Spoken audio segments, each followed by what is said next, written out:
I thought I would touch again on the budget that was released a few weeks ago by the federal government in Canada. We touched on it very briefly last show because we didn't have much in the way of details. Well, now we have a lot more details. And I want to show a couple of charts right off the bat.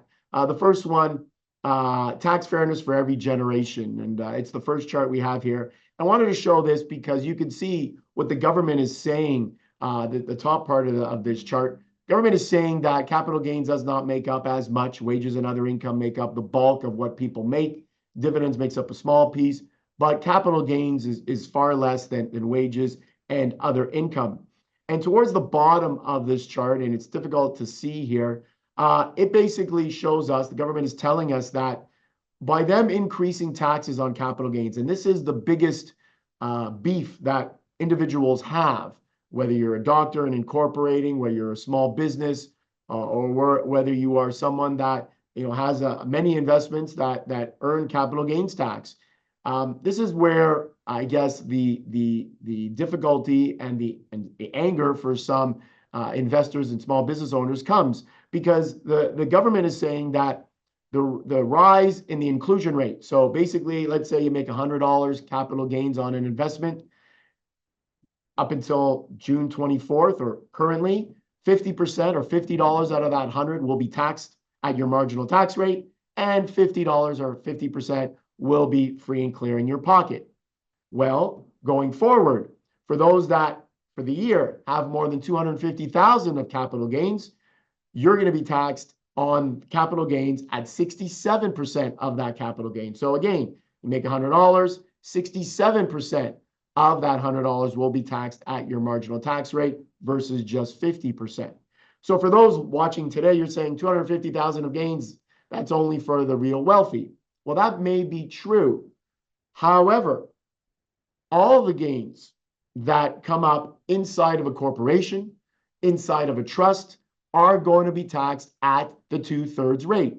So again, if you have a capital gain inside a corporation, you're going to pay 67% of that capital gains tax at your marginal tax rate, or the corp's marginal tax rate. So that affects a lot more than what the government has told us it would affect. 0.1% of the population is what the government told us. That's not true, in my opinion. It's going to affect a lot of people. I know doctors are up in arms. Other professionals are up in arms. Many small businesses are up in arms because many professionals and small businesses invest in their business. We already have a productivity issue, according to the Bank of Canada, in this country.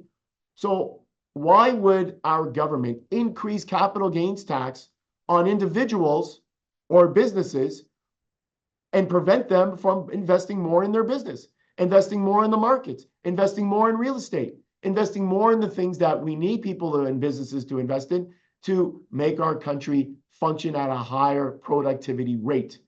And so many people just don't understand, including myself, why you would bring a tax. Now, government will say, we're just taxing the wealthy. The wealthy need to pay their fair share.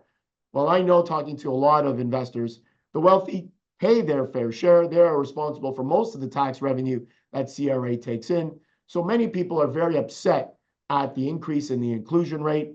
And we'll see if this budget gets passed or not. There have been some rumblings that the increase in capital gains tax is not part of the overall budget, that it'll actually be something that gets put through on its own, to be voted on its own afterward.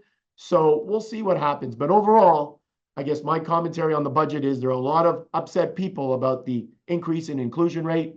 And I think that's something that, in my opinion, the federal government needs to address.